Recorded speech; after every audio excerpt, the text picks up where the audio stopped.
Exercise 10.3 का अब हम लोग क्वेश्चन नंबर 4 देख रहे हैं। फॉर ये find the distance of the point -1 from the line 12 into x plus 6 equal to 5 into y minus 2। तो हम जानते हैं कि अगर पॉइंट x1 y1 है और ये लाइन है जिसका equation ax plus by plus c equal to 0 है, तो ये डिस्टेंस pq equal to क्या होता है ax1 plus by1 plus c by under root a square plus b square। यहाँ इन प्लेस ऑफ लाइन ये जो गिवन इक्वेशन है लाइन का, ये हो गया आपका 12x, इसको सॉल्व किया गया 12 into x plus 6 equal to 5y minus 2। 12x 12 6 से 72, 5y 5 2 10 हो गया।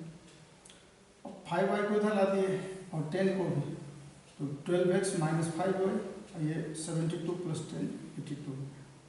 गिवन पॉइंट क्या है -1, तो x1 y1 की जगह पर क्या होगा -1। तो according to formula required distance क्या हो जाएगा आपका ax1, तो 12 x1 is here -1, 12 into -1 -5 into 1 by1 है, तो चूंकि माइनस है तो माइनस ही रहेगा, y की जगह पर ही y plus 82 by under root a square plus b square, very simple 12 square plus 5 square. ये सॉल्व कर लेंगे बस हो जाएगा, बहुत आसान है।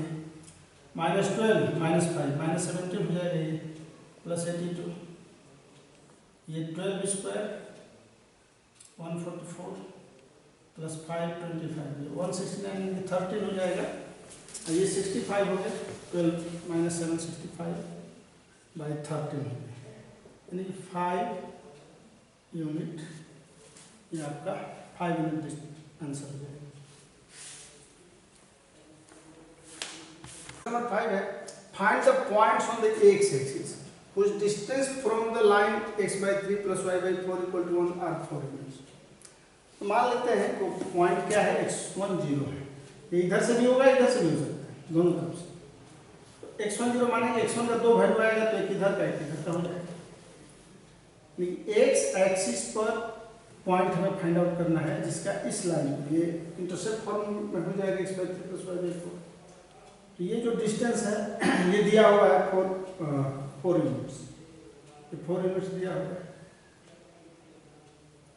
तो हम डिस्टेंस का जो फार्मूला है ये लगाएंगे, ये इक्वेशन है x/3 plus y/4 equal to 1। LCM ले लेंगे तो 12 यानी कि 4x plus 3y/12 हो जाएगा। तो ये 4x plus 3y equal to 12 हो गया, इधर लाएंगे तो -2 equal to 0, और रिक्वायर्ड पॉइंट्स मान लिए x1 0। तो अकॉर्डिंग टू क्वेश्चन ये 4x1 यानी कि 4x1 हो जाएगा प्लस 3y1, ये 3 तो 0 है यहाँ पर, y तो 3 into 0 -12 by under root a square plus b square, 4 का स्क्वायर प्लस 3 का स्क्वायर इक्वल टू 4 है। ये जो 4 यूनिट्स है क्या होता है, ये जो डिस्टेंस है हमेशा मॉड में, तो इसको अगर हम लोग प्लस में सब जब हमें निकालना है ये पॉइंट, तो it will be 1 upon times it will be take the plus minus 4 कर लेंगे इसको, ये 4x1 -12 बाई, देखिए 4 का स्क्वायर और 3 का स्क्वायर क्या हो जाएगा, ये 16 और 9 यानी कि 5 हो जाएगा, 25 का रूट 5 हो जाएगा। ये बहुत आसान है, ये प्लस माइनस 4 कर लेते हैं मॉड हटेगा, तो 4x1 -12 equal two plus minus ये हो गया आपका 20। एक बार +20 और एक बार -20 कर लेंगे, और 4x1 -12 इक्वल टू 20, और 4x1 इक्वल टू 32 हो जाएगा, देयरफॉर x1 इक्वल टू 8 हो गया, आइदर ये हो गया। तो एक पॉइंट जो हो जाएगा ये x1 y1 ये है, तो एक पॉइंट क्या हो जाएगा p, ये हो जाएगा आपका 8 0। और इसमें माइनस ले लेंगे 4x1 -12 इक्वल टू -20। इस केस में 4x1 इक्वल टू ये जो -12 है इधर आएगा तो कितना हो जाएगा -8 हो जाएगा, यानी कि x1 इक्वल टू -2। तो ये दूसरा पॉइंट मान लीजिए कि ये -2 यानी कि यहाँ से ऐसे भी होगा इस पर 90 डिग्री -2 0 यानी Q -2 0। तो ये दो पॉइंट आपका, एक रिक्वायर्ड पॉइंट 80, एक Q -2 0 होगा।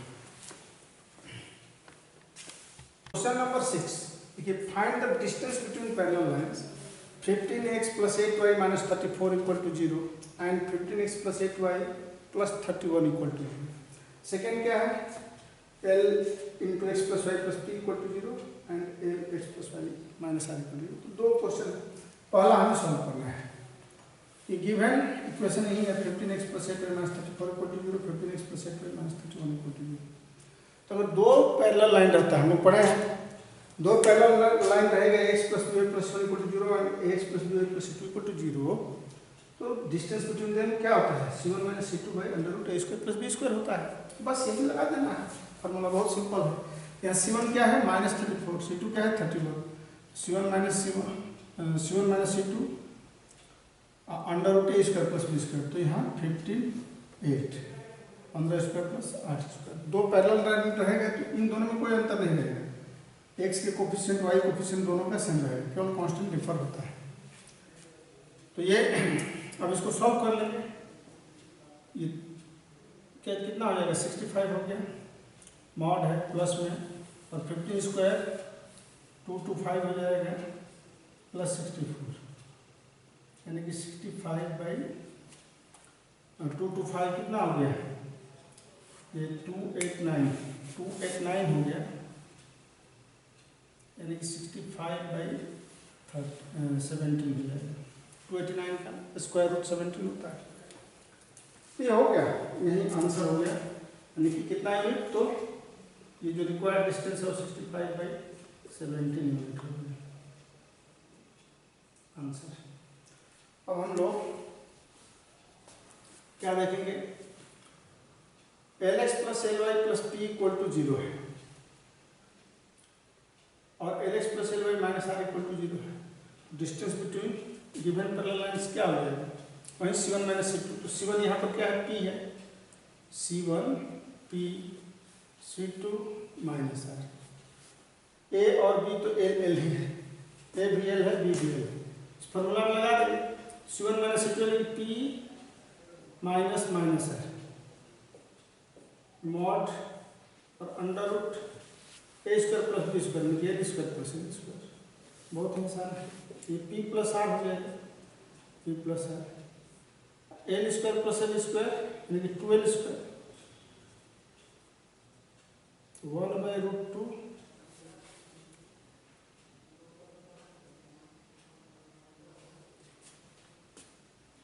p + r/l l² का, तो p + r/l 1/√2, यही distance between the given parallel lines p + r/l √, ये आंसर हो जाएगा। Find the equation of the line parallel to the line 3x - 4y + 2 = 0 and passing through the point -2 3। तो हम जानते हैं कि अगर दो इक्वेशन पैरेलल होता है तो उसका इक्वेशन कैसा होता है, ax + by + c = 0 and ax + by + d = 0, यानी कि ये coefficient of x coefficient of y will be same in both equation, only constant will be changed। यही ये दोनों पैरेलल लाइन का इक्वेशन है। तो हम मान लेते हैं कि equation of line which is parallel to 3x - 4y + 12 is 3x - 4y + c = 0। ये कांस्टेंट 12 है, ये कांस्टेंट अननोन है, तो ये लाइन क्या है, इसके पैरेलल हो गया। अब दिया हुआ है कि ये जो लाइन है इसके पैरेलल ये लाइन ये पास कर रहा है -2 3 से, लिखेंगे since 3x - 4y + c equal to 0 is passes through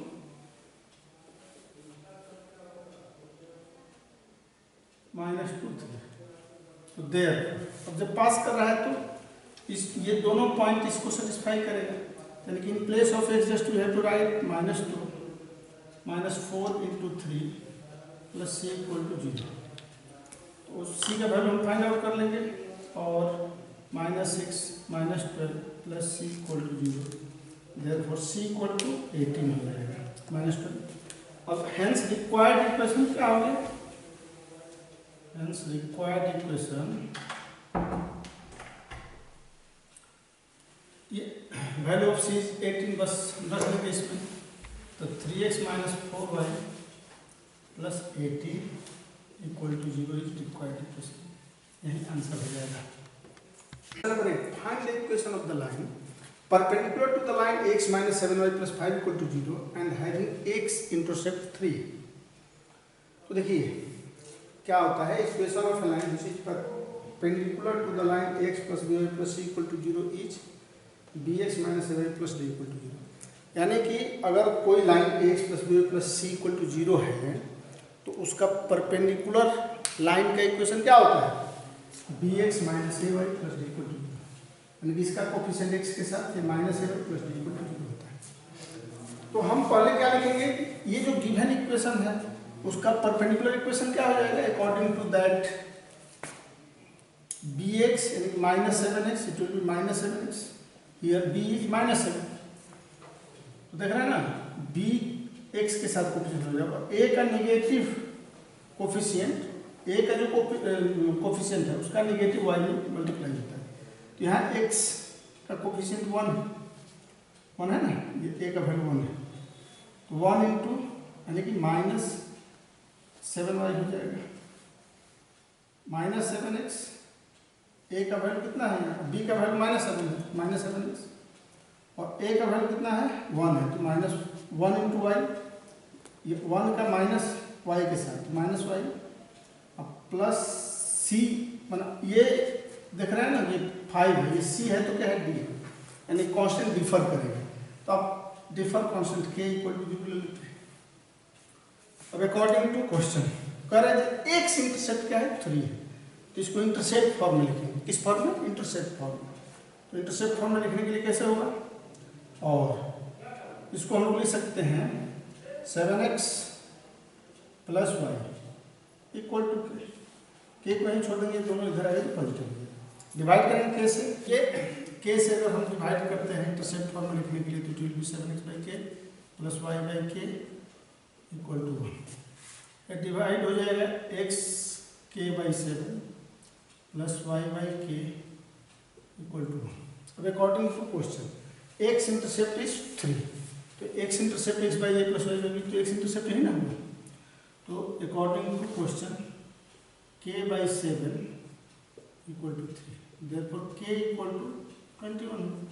अब k का सिंपली वैल्यू यहाँ रख देंगे, तो रिक्वायर्ड इक्वेशन हमारा क्या हो जाएगा 7x plus y equal to 21।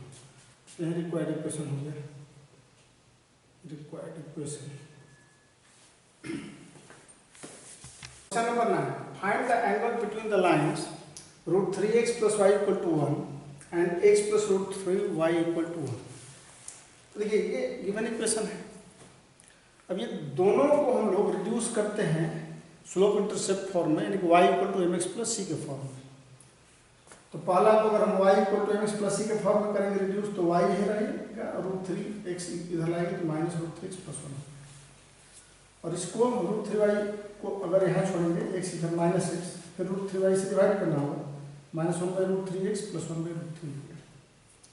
तो ये भी y equal to mx plus c के फॉर्म में आ गया, और ये भी y equal to mx plus c के फॉर्म में आ गया। तो इसको हम लोग m1 मान लेते हैं, m1 इक्वल टू -√3 और m2 इक्वल टू -1/√3। तो जब दो लाइन हमें मालूम है, दोनों का स्लोप अगर मालूम हो गया, तो स्लोप हो गया पहला का -√3 और दूसरा का m2 -1/√3, तो एंगल बिटवीन बोथ कैलकुलेटेड है, जानते हैं हम लोग tan थीटा इक्वल टू, इन दोनों के बीच का एंगल हम मान लेते हैं theta. Let the angle between them be theta, let the angle between them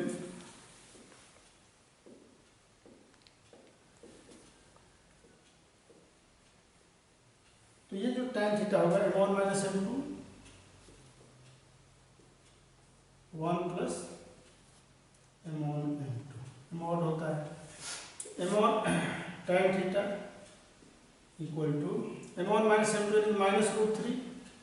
minus root three plus 1 by root three by 1 plus m1 m2, ये क्या हो जाएगा 1 m1 रूट थ्री है और माइनस 1 बाई रूट थ्री, तो m minus root three into 1 by minus root three,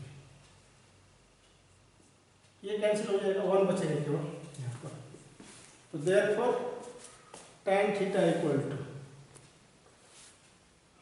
ये root three एल्सियम में लेंगे तो 3 minus 3 plus 1 by root three, ये देखिए ये रूट थ्री कैंसिल हो जाएगा तो 1 प्लस 1 यानी कि 2 हो जाएगा।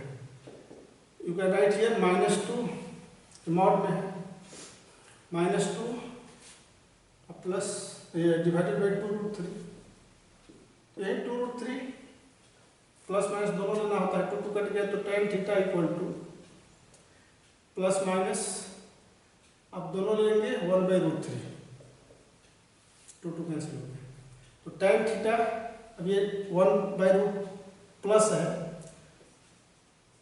जब 1 बाई रूट थ्री लीजिएगा तो इस समय tan कितना डिग्री होता है, tan 30 डिग्री, यानी कि थीटा इक्वल टू 30 डिग्री हो गया, minus tan theta equal to minus 1 by root three minus tan 30 degree, यानी कि tan 180 माइनस 30, 180 माइनस 30 करिएगा तो माइनस रूट थ्री हो जाएगा, तो जब माइनस 30 यानी कि 150 हो जाएगा, तो इस केस में tan 150 ये माइनस 1 बाई रूट थ्री होगा, तो थीटा इक्वल टू 150 डिग्री, यानी कि दो वैल्यू 30 डिग्री और 150 डिग्री हो गया, यही एंगल निकालना था।